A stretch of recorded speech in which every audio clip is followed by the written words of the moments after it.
என்ன ப்ரோ சொல்றீங்க? டிவிக்கு ஜெயிச்சிருச்சா? 2026 டிவிக்கே தான். எப்படி ப்ரோ இந்த எலெக்ஷனே நடக்கல, அதுக்கு மட்டும் எப்படி ப்ரோ ஜெயிச்சிருச்சு அப்படின்னு நீங்க சொல்றது எனக்கு புரியுது. பட் இன்னும் அபிஷியலா ஜெயிக்கல. அதுக்கு இன்னும் ஒரே ஒரு விஷயம் மட்டும் மாற வேண்டியிருக்கு. அது என்ன அப்படிங்கிறத நான் வீடியோட எண்டில் நான் கண்டிப்பா சொல்றேன். வீடியோ மறக்காம ஃபுல்லா பாருங்க.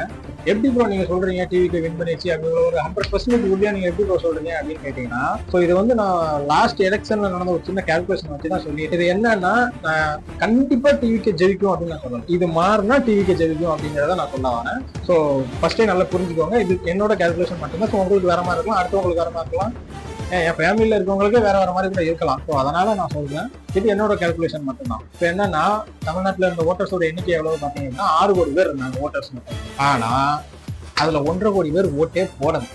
என்ன ப்ரோ சொல்ல வரீங்க? 1.5 கோடி பேர் ஓட்டு போடலையா அப்படின்னு கேட்டீங்கன்னா, எஸ் 1.5 கோடி பேர் ஓட்டு போடல. 4.5 கோடி பேர் போட்ட ஓட்டை வச்சுதான் தமிழ்நாடு சிஎம் யாருன்னு முடிவு பண்ணியிருக்கோம். ஸோ 1.5 கோடி பேர் ஓட்டே போடல. அவங்க எல்லாம் ஆப்ஷன்ஸ்லாம் ஆட் பண்ணியிருக்காங்க.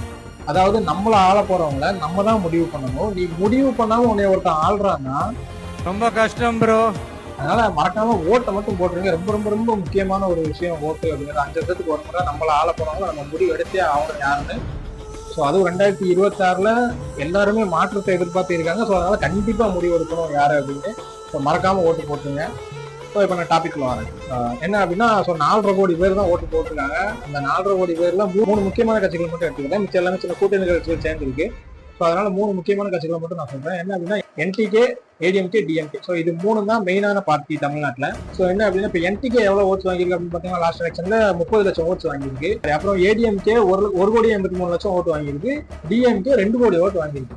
ஸோ என்டிகே மட்டும் தனிச்சு நின்று 30 லட்சம் ஓட்டு வாங்கியிருக்கு. டிஎம்கேவும் ஏடிஎம்கேவும் கூட்டணியில இருந்து தான் இவ்வளவு ஓட்டு வாங்கியிருக்காங்க. ஏடிஎம்கே கூட்டணியோட சேர்த்து தான் 1,83,00,000 ஓட்டு.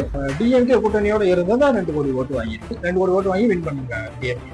ஸோ இதை வச்சு எப்படி ப்ரோ சொல்றீங்க அப்படின்னு கேட்டீங்கன்னா, ஸோ இங்கதான் தலைவனோட என்ட்ரியே டிவிக்கு.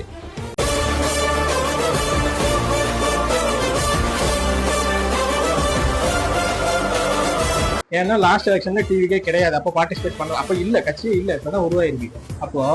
இப்போ டிவிக்கோட மெம்பர்ஸ் எவ்வளவு இருக்காங்க அப்படின்னு பாத்தீங்கன்னா 1.5 கோடி பேர் இருக்காங்க. அப்போ இந்த 1.5 கோடி பேரும் எதுல இருந்து வந்திருப்பாங்கன்னா, அந்த 6 கோடி ஓட்டர்ஸ் இருந்து அந்த 1.5 கோடி பேர் இருந்து வந்திருக்காங்க. அப்போ அந்த இதுக்கு முன்னோட்டி இதுல இருந்து 1.5 கோடி பேருமே வேற வேற கட்சிகளுக்கு ஓட்டு போட்டவங்க தான். போன எலெக்ஷன்ல எல்லா கட்சியோட ஓட்டையுமே டிவிக்கு பிரிச்சிருச்சு. ஸோ அங்கங்க பிரிச்சு தான் டிவிக்கு இங்க 1 கோடியா வந்திருக்கு. இப்போ 60 தான் நான் என்னோட கால்குலேஷனை சொல்றேன். ஸோ என்ன அப்படின்னா, டிஎம்கேல இருந்து ஒரு 50 லட்சம் ஓட்டு, ஏடிஎம்கேல இருந்து ஒரு 50 லட்சம் ஓட்டு, அப்புறம் அந்த ஆப்ஷன் சொல்லியிருந்தேன் இல்லையா 1.5 கோடி பேர், அதுல இருந்து ஒரு 50 லட்சம் ஓட்டு, என்டிகேல இருந்து ஒரு 15 லட்சம் ஓட்டு. ஸோ இதெல்லாம் சேர்த்தாலே 1,75 லட்சம் ஓட்டு வருது. ஆனா மெம்பர்ஸ் 1.5 கோடி பேர் தானே இருக்காங்க அப்படின்னு கேட்டீங்கன்னா, கிட்டத்தட்ட லாஸ்ட் பிப்ரவரியில டிவிக்கோட மெம்பர்ஸ் எவ்வளவு இருந்தாங்க அப்படின்னு பாத்தீங்கன்னா 1 கோடி பேர் தான் இருந்தாங்க. இப்போ ஜூன் எண்டுல எவ்வளவு இருந்தாங்க அப்படின்னு பாத்தீங்கன்னா 1.5 கோடி பேர் ஆயிட்டாங்க. அந்த 5 மாசத்துல 50 லட்சம் மெம்பர்ஸ் ஜாயின் பண்ணிருக்காங்க டிவிக்கேல.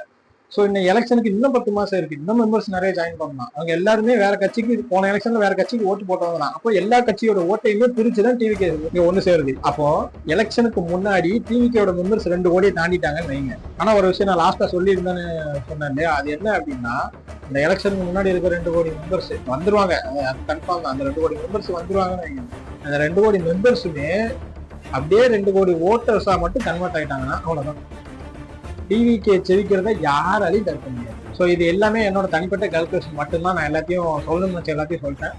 ஸோ இல்லை ப்ரோ இது தப்பு ப்ரோ, இது இப்படி வரும் ப்ரோ, இது அப்படி வரும் ப்ரோ அப்படின்னு சொன்னீங்கன்னா நீங்கள் கமெண்ட்ல சொல்லலாம், நான் அதை ஏற்றுக்கிறேன்.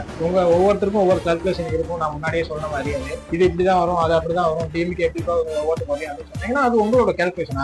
அதை வந்து நான் இல்லை ப்ரோ இது இப்படிதான் வரும்னு நான் முன்னாடியே சொல்லலை. என்னோட தனிப்பட்ட கால்குலேஷன் நான் சொல்லிட்டேன். அதனால ஒவ்வொருத்தருக்கும் ஒவ்வொரு கால்குலேஷன் இருக்கும். அதை பற்றி அது அவங்களோட தனிப்பட்ட கருத்து. நான் அதை பற்றி பேசவே. ஸோ நான் என்னோட கருத்தை மட்டும் தான் சொன்னேன், தவிர மற்றபடி வேற ஒன்றும் இல்லை. லாஸ்டா ஒண்ணே ஒன்று மட்டும் சொல்லிக்கிறேன், நல்லதே நடக்கும், வெற்றி நிச்சயம்.